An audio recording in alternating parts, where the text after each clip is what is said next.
আল্লাহ রাব্বুল ইজ্জাহ ওয়াল জালাল কোরআনে পাকে ইরশাদ করেন, ইয়া আইয়ুহাল্লাযীনা আমানু লা তুলহিকুম আমওয়ালুকুম ওয়ালা আওলাদুকুম আন যিকরিল্লাহ ওয়া মান ইয়াফআল যালিকা ফাউলাইকা হুমুল খাসিরুন।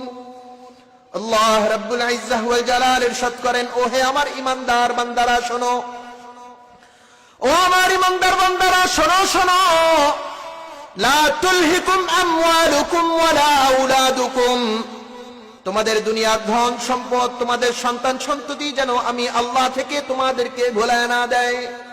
বলেন তো আমাদের সম্পদ আমাদেরকে আল্লাহ থেকে ভুলায় কি ভুলায় না? যদি নাই ভুলাইতো তাহলে নামাজে কেন মুসল্লি পাওয়া যায় না? বাজারে তো অভাব নাই, চায়ের দোকানে তো মুসল্লির অভাব নাই, চায়ের দোকানে তো মুমিন বান্দার অভাব নাই। মানুষের গীবত করতেছে, অমুকে এইটা করছে, অমুকে ওইটা করছে, অমুকে এই করেছে, অমুকের মেয়ে ভেগে গেছে, আছে না নাই বলেন? সমালোচনার জন্য তো মানুষের অভাব নাই।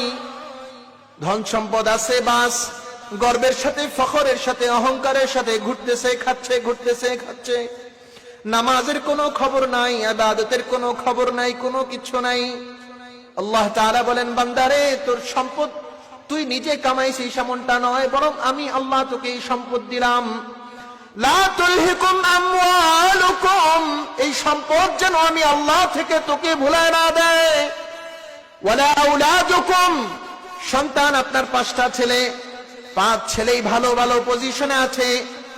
আল্লাহ বলেন, বান্দারে ওই সন্তানও আমি আল্লাহ দিলাম তোরে, সুতরাং এই সন্তান যেন আমি আল্লাহ থেকে তোকে ভুলায় না দেয়।